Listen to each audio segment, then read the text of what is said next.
నమస్తే, welcome to మానీరు news bulletin లో ముందుగా హెడ్లైన్స్ చూద్దాం. కొనసాగుతున్న భూభారతి సదస్సులు ఆగస్టు 15 కల్లా సమస్యల పరిష్కారమే లక్ష్యం. డివిజన్ల పునర్విభజన అస్తవ్యస్తం, అధికారుల తీరుపై బీఆర్ఎస్ అభ్యంతరం.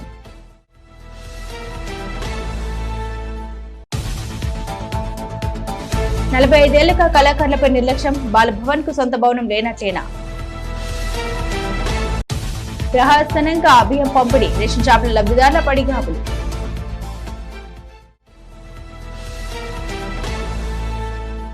భూభారతి పోర్టల్ అందుబాటులోకి వచ్చింది. తెలంగాణ వ్యాప్తంగా రెవెన్యూ సదస్సులు నిర్వహిస్తున్నారు. ఆగస్టు 15వ తేదీ వరకు భూ సమస్యల పరిష్కారమే లక్ష్యంగా ప్రభుత్వం చర్యలు చేపట్టింది. ఇందులో భాగంగా జూన్ 20 వరకు అన్ని గ్రామాల్లో రెవెన్యూ సదస్సులు నిర్వహించి భూ బాధితుల నుండి దరఖాస్తులు స్వీకరించి వాటిని పరిష్కరించేందుకు చర్యలు చేపట్టింది సర్కార్. ఇందులో భాగంగా కరీంనగర్ ఉమ్మడి జిల్లా వ్యాప్తంగా రెవెన్యూ సదస్సులు కొనసాగిస్తున్నారు అధికారులు. కొత్త రెవెన్యూ చట్టం ద్వారా భూ సమస్యలకు శాశ్వత పరిష్కారం లభించనుంది. తెలంగాణ ప్రభుత్వం భూభారతి చట్టాన్ని తొలుత పైలట్ ప్రాజెక్టు కింద కొన్ని గ్రామాల్లో చేపట్టగా అవి సక్సెస్ కావడంతో రాష్ట్ర వ్యాప్తంగా అమలు చేస్తోంది. కరీంనగర్ జిల్లాలో ఇప్పటికే పైలట్ ప్రాజెక్టుగా సైదాపూర్ మండలంలోని అన్ని గ్రామాల్లో రెవెన్యూ సదస్సులు నిర్వహించిన విషయం తెలిసిందే. తాజాగా జూన్ 2 నుండి 20 వరకు అన్ని గ్రామాల్లో రెవెన్యూ సదస్సులు నిర్వహిస్తున్నారు. రెవెన్యూ సదస్సులు హెల్ప్ డెస్క్ రిజిస్టర్లను ఏర్పాటు చేస్తున్నారు.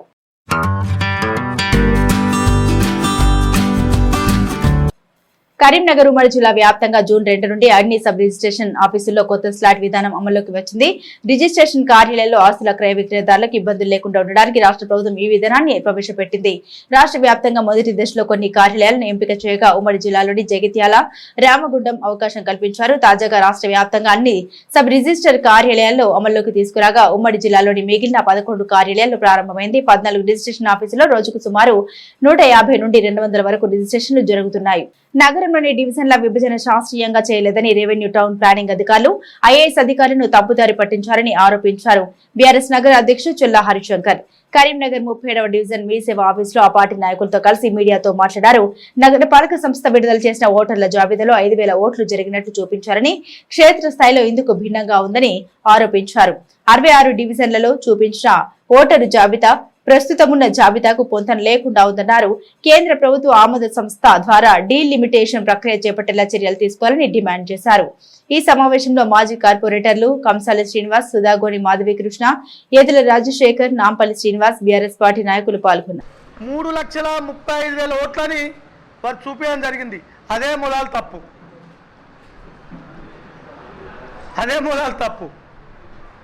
సరే, 3,35,000 చూపించారు. దాన్ని టోటల్గా 66 డివిజన్లకు డివైడ్ చేస్తే దాదాపు మరి 5,000 ఓట్లు వస్తాయి. మరి జీవో స్పష్టంగా చెప్తుంది, ఒక డివిజన్ డీలిమిటేషన్లో ఓటర్లు 10% ప్లస్ కానీ 10% మైనస్ కానీ అంటే 5,000 ఓట్లు అయితే 10% మైనస్ అంటే 4,500, 10% ప్లస్ అంటే 5,500. 5,000 ఉండాలి, కానీ 10 ప్లస్ అయినా 10 మైనస్ అయినా ఉండాలి. కానీ ఇక్కడ చూపించిన డివిజన్లో ఎంత ఆశ్చర్యం అంటే 20వ డివిజన్ చూపించారు.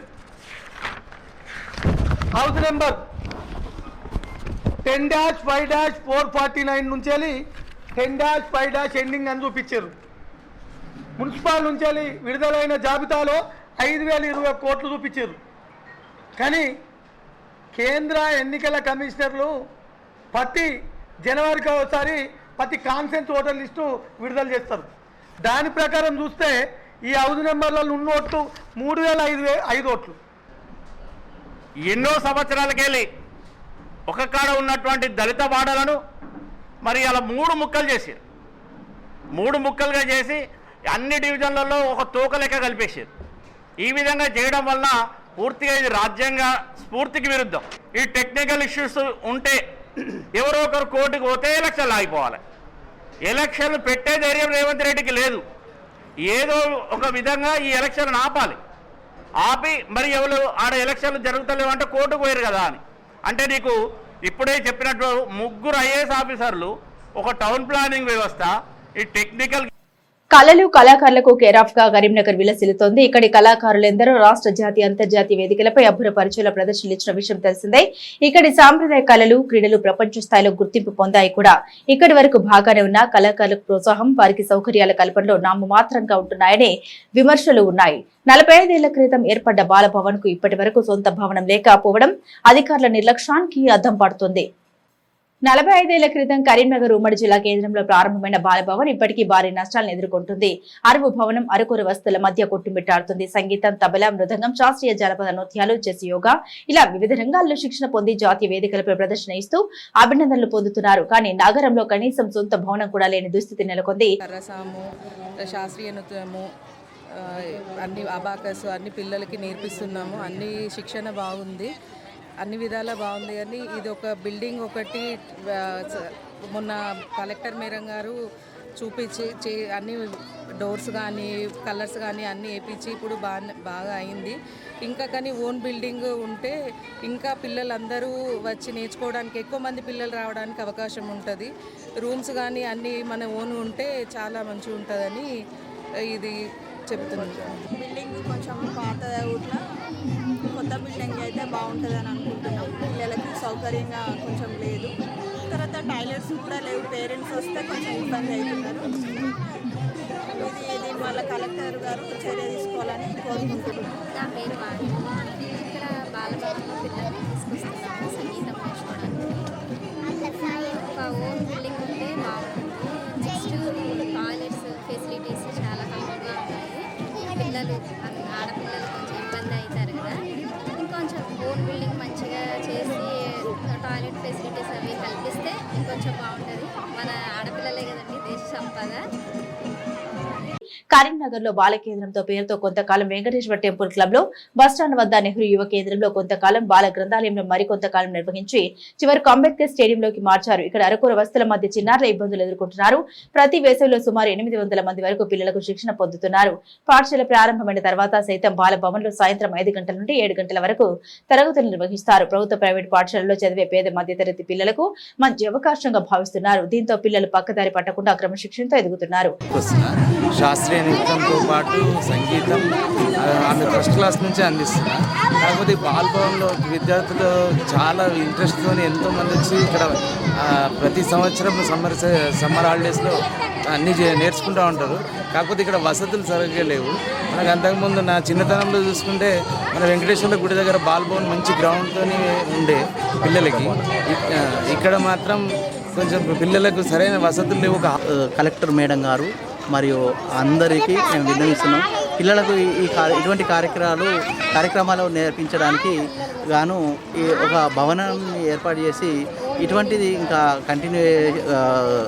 కంటిన్యూగా ఉండే విధంగా చూడాలని మేము అందరము మా పేరెంట్స్ తరఫున కోరుతున్నాము. చిన్ననాటి నుండి వారికి అనేక కళలు వాళ్ళ సృజనాత్మకతను బయటకు తీసుకురావాలనే ఉద్దేశంతో జవహర్ బాల కేంద్రాలను, బాలభవన్లను కేంద్ర రాష్ట్ర ప్రభుత్వాలు ఏర్పాటు చేసినాయి.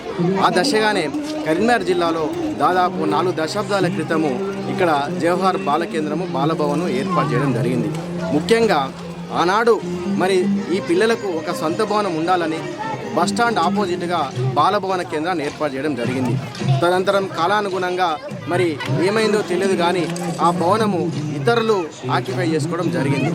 ఇవాళ ఈ సమ్మర్ క్యాంపుల ద్వారా పిల్లలు చాలామంది అనేక అంశాలలో దాదాపు 1000 మందికి పైచలుగా విద్యార్థులు అనేక కళల్లో తమ ప్రతిభను ప్రదర్శిస్తున్నారు. ఇవాళ జిల్లా కలెక్టర్ గారు ఈ బాల కేంద్రంపై దృష్టి పెట్టారు. మౌలిక సదుపాయాలు కల్పించారు. మేము కోరుతున్నది ఒక్కటే, అధికారులు కానీ, జిల్లా కలెక్టర్ కానీ, ఈ రాష్ట్ర మంత్రులు కానీ, రాష్ట్ర ముఖ్యమంత్రి కానీ ఒక్కటే మేము కోరేది, పిల్లల యొక్క భవిష్యత్తును మీరు దృష్టిలో పెట్టుకొని జవహర్ బాల కేంద్రానికి శాశ్వత భవనం నిర్వహిస్తే బాగుంటుంది. ఇవాళ మీరు ఎన్నో లక్షలు కోట్లు ఖర్చు పెట్టి అనేక సంక్షేమ పథకాలు తీసుకువస్తున్నారు. కానీ బాలల పట్ల మీరు ఎందుకు దృష్టి సాధించలేకపోతున్నారు? దయచేసి బాలల యొక్క భవిష్యత్తును మీరు దృష్టిలో పెట్టుకోండి. ఈ సంస్కృతి సాంప్రదాయాన్ని కాపాడేటువంటి ఈ పిల్లలే రేపు దేశ భవిష్యత్తు. నగరంలో బాలభవన్ కు 7 గుంటల స్థలాన్ని కేటాయించడం భవన నిర్మాణానికి నోచుకోవడం లేదు. ఇప్పటి వరకు ఎక్కడా కూడా బాలభవన్ నిర్మాణం చేపట్టలేదు. పిల్లలకు ఆధునిక శిక్షణకు ఓ శాశ్వత భవనం కావాలని చిన్నారులు, తల్లిదండ్రులు, స్వచ్ఛంద సంస్థల నిర్వాహకులు కోరుతున్నారు. నేతన్న భరోసా పథకం కోసం ఈ ఆర్థిక సంవత్సరం నుండి అమలు కానుంది. అభయ హస్తంలో భాగంగా చేనేత పవనం కార్మికులు ఏటా 18,000, అనుబంధ కార్మికులకు 6,000 చొప్పున ఖాతాలో జమ చేయనుంది సర్కార్. ఇందుకు తెలంగాణ ప్రభుత్వం 48 కోట్ల నిధులను కేటాయించింది. దీనివల్ల రాష్ట్ర వ్యాప్తంగా 40,000 మంది కార్మికులకు లబ్ధి చేకూరనుంది. దీనికి సంబంధించిన మార్గదర్శకాలను ప్రకటించారు రాష్ట్ర మంత్రి తుమ్మల. చేనేత పవర్లూమ్ కార్మికులకు అదనపు ప్రోత్సాహకాలు అందించేందుకు చర్యలు చేపట్టింది సర్కార్. ఇందులో భాగంగా సంవత్సరానికి నేత కార్మికులకు గరిష్టంగా 18,000, అనుబంధ కార్మికులకు 6,000 రూపాయల చొప్పున అందించనుంది సర్కార్. ఏప్రిల్ నుండి సెప్టెంబర్ వరకు మొదటి దశగా 9,000, అనుబంధ కార్మికుడికి 3,000 రూపాయలు, అక్టోబర్ నుండి మార్చి వరకు రెండో దశలో అదే మొత్తాన్ని కార్మికుడి ఖాతాలో జమ చేయనుంది తెలంగాణ ప్రభుత్వం. 18 సంవత్సరాల నుండి జియో ట్యాగ్ చేయబడిన మరమగ్గాలపై పనిచేసే కార్మికులు, అనుబంధ కార్మికులకు ఈ స్కీమ్ వర్తించనుంది. అభయ హస్తంలో భాగంగా నేతన్న భరోసా పథకం మార్గదర్శకాలను విడుదల చేసినట్లు రాష్ట్ర వ్యవసాయ జౌళి శాఖ మంత్రి తుమ్మల నాగేశ్వరరావు ప్రకటించారు. దీంతో దాదాపు 40,000 మంది చేనేత, అనుబంధ కార్మికులు లబ్ధి పొందే అవకాశాలు ఉన్నాయి. అంతేకాకుండా చేనేత కార్మికులు తయారు చేసిన వస్త్రాలకు ప్రత్యేకంగా తయారు చేయబడిన యూనిక్ లోగోను జత చేయనుంది సర్కార్. చేనేత పవనం కార్మికులతో పాటు dyeing, tying, designing, warping, winding, sizing మొదలైన అనుబంధ పనులు చేసే కార్మికులు, చేనేత వృత్తి ద్వారా ఆధారపడ్డ కార్మికులకు ఈ పథకం వర్తించనుంది. నేత, అనుబంధ కార్మికులకు నేరుగా బ్యాంకు ఖాతాలోకి జమ చేయనుంది ప్రభుత్వం. జగిత్యాల జిల్లా పెగడపల్లి మండలంలోని కాంగ్రెస్ పార్టీ కార్యాలయంలో ఆ పార్టీ మండల ఉపాధ్యక్షుడు సంతి మల్లారెడ్డి జన్మదిన వేడుకలు ఘనంగా జరిగాయి. ఈ సందర్భంగా ఆయనకు పలువురు నాయకులు, కార్యకర్తలు జన్మదిన శుభాకాంక్షలు తెలిపారు. మండల కేంద్రంలో కేక్ కట్ చేసి స్వీట్లు పంపిణీ చేశారు. ఈ కార్యక్రమంలో కాంగ్రెస్ మండల అధ్యక్షులు, మార్కెట్ కమిటీ చైర్మన్ బుర్ర రాములు గౌడ్, నాయకులు కడారి తిరుపతి, తడగుంట రాజు, జితేందర్ గౌడ్, చెట్ల కిషన్, దీకొండ మహేందర్, తడగుంట తిరుపతి, పల్మారు అంజయ్య, గర్వంత, రమేష్ గౌడ్ తదితరులు ఉన్నారు. రేషన్ బియ్యం పంపిణీ అస్తవ్యస్తంగా మారింది. ఒకేసారి 3 నెలల బియ్యం సరఫరా చేస్తుండటంతో రేషన్ షాప్ల వద్ద బారులు తీరుతున్నారు లబ్ధిదారులు. 15 రోజుల గడువులో లబ్ధిదారులందరికీ బియ్యం సరఫరా డీలర్లకు సవాల్గా మారింది. కరీంనగర్ పట్టణంలోని ఆయా రేషన్ షాప్ల వద్ద బియ్యం కోసం గంటల తరబడి పడిగాపులు కాస్తున్నారు. రేషన్ షాపుని పెంచకపోవడం, లబ్ధిదారుల సంఖ్య పెరగడంతో బియ్యం పంపిణీ ప్రక్రియ ప్రవాసనంగా మారింది. వచ్చే వానాకాలం పాకిస్తాన్తో యుద్ధం తదితర కారణాలతో కేంద్ర ప్రభుత్వం ఈ నెలలో 3 నెలల రేషన్ బియ్యం సరఫరాకు ఆదేశాలు ఇచ్చింది. దీంతో తెలంగాణ ప్రభుత్వం ఈ నెల 1వ తేదీ నుండి 3 నెలల కోటాను రేషన్ షాపులకు విడుదల చేసింది. రేషన్ షాపుల వద్ద కార్డుదారులు బారులు తీరుతున్నారు. 3 నెలల బియ్యాన్ని ఒకేసారి తూకం వేయడం, తమ్ము ప్రక్రియలో ఇబ్బందులు ఎదురవుతున్నట్లు లబ్ధిదారులు వాపుతున్నారు. లైన్ బాగా నిలబడడం అవుతుంది, తమ్ము ప్రాబ్లం బాగా అవుతుంది. 18 కిలోలకు 6 సార్లు ఏలు పెడితే 18 కిలోలు వస్తున్నాయి. 24 కిలోలకు 6 సార్లు ఏలు పెడితే 24 కిలోలు అవుతున్నాయి. మొత్తం 3 నెలలు 6 సార్లు పెట్టుడు అవుతుంది కాబట్టి బాగా ప్రాబ్లం అవుతుంది. 25 మందికే ఇవ్వగలుగుతున్నాం ఒక పూటకు. 2 పూటలకు 50 మందికి ఇచ్చుడు అవుతుంది. అందుకొరకు తమ్ము చేంజ్ చేయాలి. ఒకసారి 3 నెలలు ఒకసారి వచ్చేటట్టు చేస్తే బాగుంటుందని కోరుతున్నాం. ఈరోజు మార్నింగ్, నిన్న సాయంకాలం కూడా ఉన్నాము. ఇప్పటి వరకు కూడా ఎలాంటి బియ్యం తీసుకునే అవకాశం కూడా లేదు. ఇక్కడ సరైన ఎట్లా అంటే రేషన్ షాపులు జనానికి తగ్గట్టు సరిపోయిన విధంగా లేవు. కానీ పెంచాల్సిన అవసరం ఉంది, ఆవశ్యకత ఉన్నది. దయచేసి ఈ రేషన్ షాపుల మీద కూడా అది ప్రభుత్వం దృష్టి పెట్టాలి. సరైన ఒక లిమిటెడ్ మందికి రేషన్ షాపులు పెంచాలని నా యొక్క మనవి. చాలా ఇబ్బంది అవుతుంది. ఎండ కొడుతుంది, టెంట్ వేయించాలి, వాటర్ సప్లై చేయాలి. పొద్దున 5కి వస్తే మధ్యాహ్నం 12 అవుతుంది. అయినా రేషన్ రావట్లేదు. 2-3 రోజులు వరుసగా తిరుగుతున్నాము. ఒక్కసారి వేస్తేనే 3 నెలల రేషన్ వచ్చేటట్టు చూడాలి. 3 డేస్ నుంచి బియ్యం ఇవ్వడం జరుగుతుంది.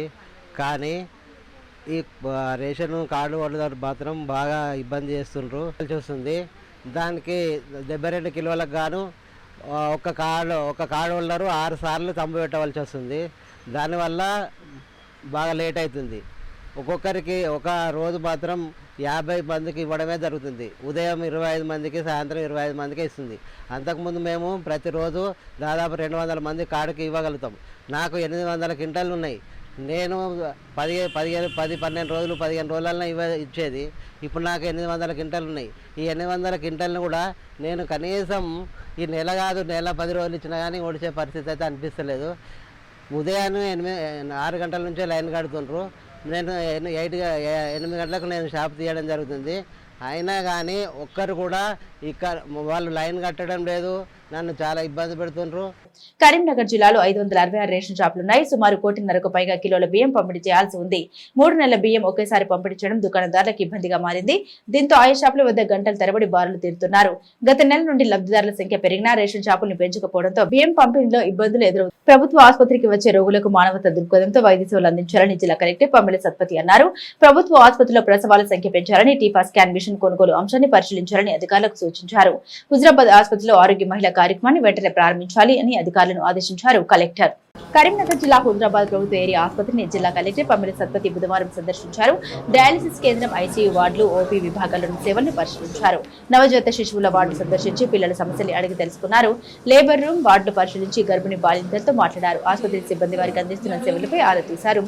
తల్లిపాలు సాధారణ ప్రసవం ప్రాధాన్యతను అక్కడి మహిళలకు వివరించారు. ఇతర వార్డులను సందర్శించి రోగులతో మాట్లాడారు. అనంతరం ఆసుపత్రిలోని కాన్ఫరెన్స్ హాల్లో వైద్యాధికారులు, మెడికల్ ఆఫీసర్లతో సమీక్ష సమావేశం నిర్వహించారు. ఆప్థమాలజిస్ట్, రేడియాలజిస్ట్, డెంటిస్ట్ వంటి విభాగాల వారీగా ఓపీ సంఖ్యను పరిశీలించారు.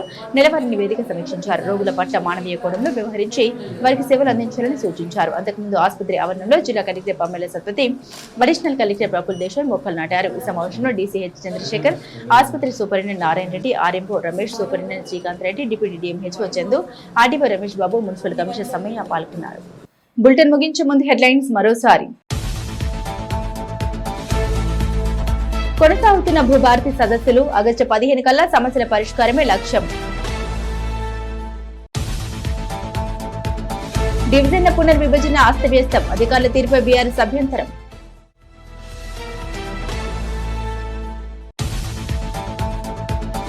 నలభై 45 ఏళ్లుగా కళాకారులపై నిర్లక్ష్యం, బాలభవన్ కు సొంత భవనం లేనట్లేనా.